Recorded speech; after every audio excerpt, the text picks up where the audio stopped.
ऐं मासी जुमेर वेठी आहे भला? हाँ बाचो पारो तो पोटी तो कैसा मासी जुमेर तू बुला इतने कीअं वेठी आहे?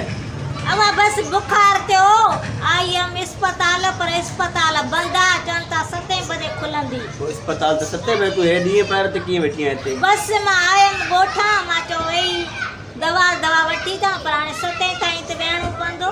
7 ताईं त वेहणो पवंदो, पोइ घर वारी 7 में अञा 5 कलाक पिया थी।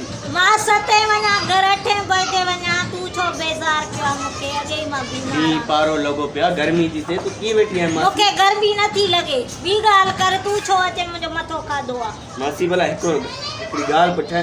हाँ पुछ उहे त तू बींदे ई न बेज़ार पुछण त ॾे मासी, पुछण त ॾे। मासी तुंहिंजो इहो मासी जुमेर नालो कीअं रखियो, कीअं पियो?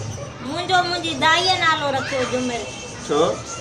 अब ॻाल्हि आहे जॾहिं मां ॼाई हुअमि न हाँ त कंपाउंडर एॾी जुमेर अस्पताल में आई पोइ डॉक्टरनि बि सोचियो दाईअ बि सोचियो त हिन जो नालो जुमेर था रखूं पोइ जुमेर नालो रखियनि। छो जुमेर छो रखियनि? पोइ कंपाउंडरनि जो जुमेर आई न त पोइ बसि जुमेर नालो ई मुंहिंजो रखियनि। कंप्यूटर ऐं जुमेर रहण सां तव्हांजो नालो जो कहिड़ो?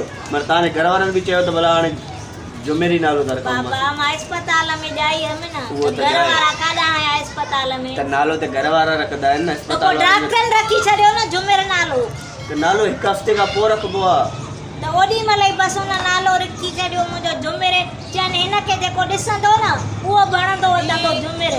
त ईअं मासी जुमेर नालो पई तुंहिंजो? हा भाउ मूंखे हाणे जेको बि ॾिसंदो आहे न जुमेर वणंदो वधंदो आहे। त मां त कोन आई तव्हांखे ॾिसी जुमेर। 5 मिंटनि खां पोइ पाण ई जुमेर हणंदे छड़ियूं हणंदे लेखड़ी हूंदई कुते वारा कुकट हूंदई। त उहो कीअं हुन जो रीज़न त हूंदो न जुमेर पाइण जो? रीज़न मां तोखे पाण ई ॿुधायां थी पर हिकु ॻाल्हि त ॿुध हिते का चरनि अस्पताल आहे हिते त न आहे कराची परते आहे साईं आहे तो इलाज कराइणो अथव या? न मूंखे पंहिंजो न इलाज कराइणो बाक़ी तुंहिंजो इलाज कराइणो आहे। मुंहिंजो वरी छो?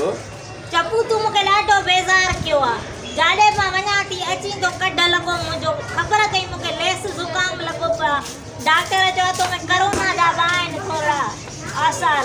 भई मासी पोइ त सही चई मां हाणे तोसां न मिलंदमि ॿेरा।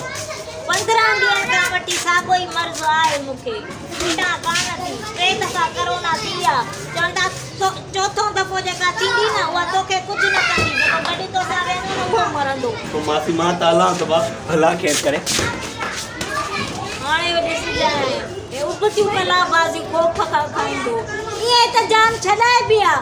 अॼुकल्ह हिन वायरस जो एॾो ड्रिज थी वियो आहे माण्हुनि खे वायरस मूंखे वायरस खे वायरस थींदो आहे छा?